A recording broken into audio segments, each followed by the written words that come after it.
stor bededag, død og bededag. Og i den anledning er både jeg i Kontrafærd Tilsjø, og vil gerne herfra dele nogle tanker om bøn og hvad der hører til stor bededag. Vi kan sige, at overskriften til denne helligdag, det er ved, søg og bank på. Og løftet er, I skal få, I skal finde, og der bliver lukket op. Og det er vores bøn. At vi siger, Herre, vi beder dig om, når du har lovet, at du hører vores bønner, at du vil printe det ind i vores hjerter, at du er os ganske nær, nu og alle dagene, som du giver os. Stor bededag, død og bededag. For mange er det en kærkommen fridag, som giver en forlænget weekend. Under de normale omstændigheder, ja, så ville stor bededag, død og bededag være en stor konfirmationsdag mange steder. Vi skulle også have haft konfirmationen, men det må så vente. Det er en speciel helligdag, som ikke har nogen grund i Bibelen. Den holdes bare her hos os i Grønland og i Danmark. Den blev indført som helligdag i 1666. Inden da var der jo i forbindelse med en overtagelse fra den katolske kirke mange helligdage og bodsdage fordelt over hele året og fordelt over hele riget. Så man vidste aldrig, når man kom til en anden del end der, hvor man boede, om det nu var en bods- eller bededag. Det har været mange sådanne helligdage og bodsdage. Men det blev altså fastsat til en bededag den 4. fredag efter påske. Det skulle være en så stor helligdag, alt skulle ligge stille, så man kunne fordybe sig i bøn. Overskriften til denne helligdag er der også bed. Det er Jesus, der siger det. Men vi ved vel også og tænker på, om det bare er fordi Jesus har sagt det, at vi beder. I Gamle Testamente hører vi om mange, der beder. Der er både klagebønner og takkebønner, men også i fremmede, ikke-kristne religioner har man i årtusinder sendt bønner til magter, som er større end menneskene. Man har bedt bønner, man har ofret i nød og i glæde, for man vidste, at liv og helbred, fiskefangst, markens afgrøde, var afhængig af guderne eller åndernes. Så derfor var det vigtigt, at man havde et godt forhold til disse højere magter. Når vi i dag beder, ja, så er fader vor nok den bøn, som de fleste her hos os kender. Mange har det som et fast ritual, at man beder fader vor, når man lægger sig til hvile. Ofte tænker vi ikke altid på, hvad det er, vi siger, når vi beder fader vor. Men det føles godt på en eller anden måde at gøre det. Sådan som mange også føler det en gang imellem at komme i kirke, selvom man ikke er kirkevant. Det føles godt at komme i kirken eller samkommehus. Vi har ofte svært ved at tale om det at bede. Beder du? Beder jeg? Vi har svært ved at sige det højt.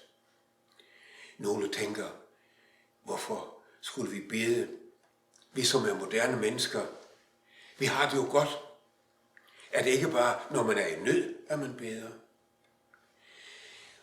Vi har nu alle fået noget at tænke på i disse tider, hvor en lille virus på få måneder har ændret verden. Så vi ser, at det ikke er en selvfølge, at vi har gode kår og har godt helbred og lever. Mon ikke vi alle har haft en følelse af tomhed, midt i materiel rigdom, midt i at vi kunne rejse til udlandet, når som helst vi havde lyst. Der manglede ikke penge. Måske oplever vi, selvom vi ikke lige nu kan se os igennem de økonomiske problemer, som ligger forude, måske oplever vi, at der måske er styrke at hente i at have forbindelse med Gud.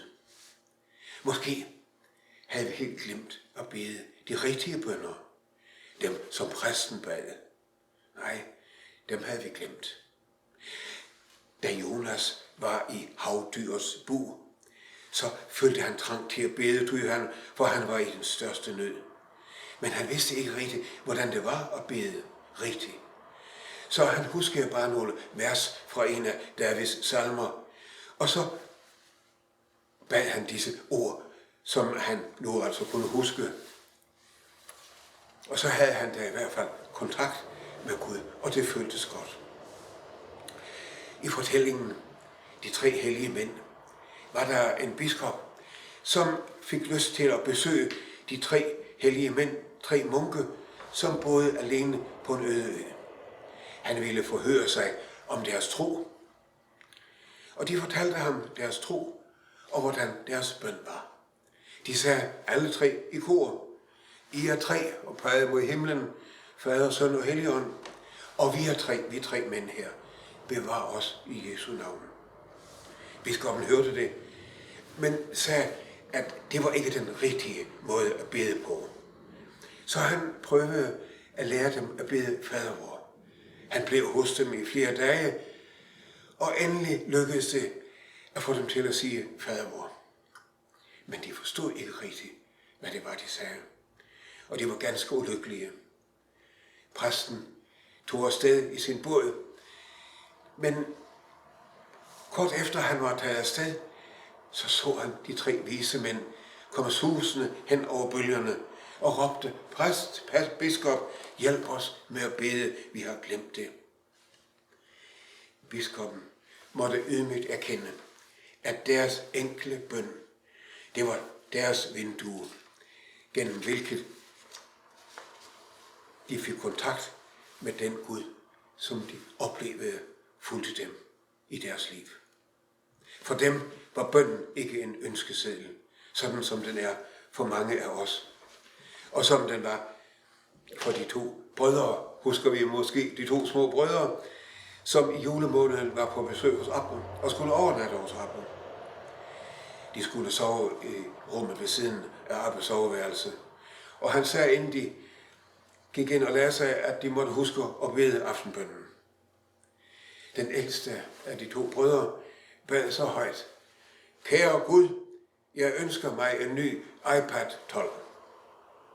Og den yngste siger til ham: Du behøver ikke at tale så højt, for Gud hører jo, selv når du hvisker. Jo, sagde den ældre bror, men det gør Abba ikke. Mange børn er blevet skuffede, fordi de ikke fik, hvad de havde ønsket og endda bedt om. Det gælder vel også mange af os voksne. Man mistede en, som man havde kær, og man havde endda bedt så inderligt om, at døden måtte vente. Men det skete ikke. Vi får ikke alt, hvad vi beder om. Det gjorde Jesus heller ikke. Han bad om, at denne kalk måtte gå ham forbi, men din vilje ske. Han vidste inderst inde, hvad han også ville fortælle for os, at det vigtigste er, at det er Guds vilje, som sker. Han har bedst forstand på livet. Du alene ved, hvad der tjener mig bedst. Jeg beder, kan vi sige, og har mine ønsker, og iblandt synes jeg, at det er urimeligt, hvis jeg ikke får mine bønner opfyldt. Og iblandt gør livet så ondt, at jeg ikke forstår dig, kære Gud. Jesus havde den samme følelse, at han ligesom: Hvorfor har du forladt mig? Jeg forstår dig ikke, Gud. Og dog kunne han sige: Din vilje ske. Må ikke vi alle som menneske en gang imellem oplever tomhed og meningsløshed. Og derfor sender et fortvivlet suk, en fortvivlet bøn til den, som måtte høre det, og som er herre over livet og holder hvert menneskes liv i sin hånd, og som styrer stjernernes gang, måtte han høre mit suk. Nogle ville sige, det er ikke den rigtige måde at bede på. Måske ikke efter dogmatikken, eller måske heller ikke efter Luthers katekismus, hvor der er anledning og anvisning til bøn.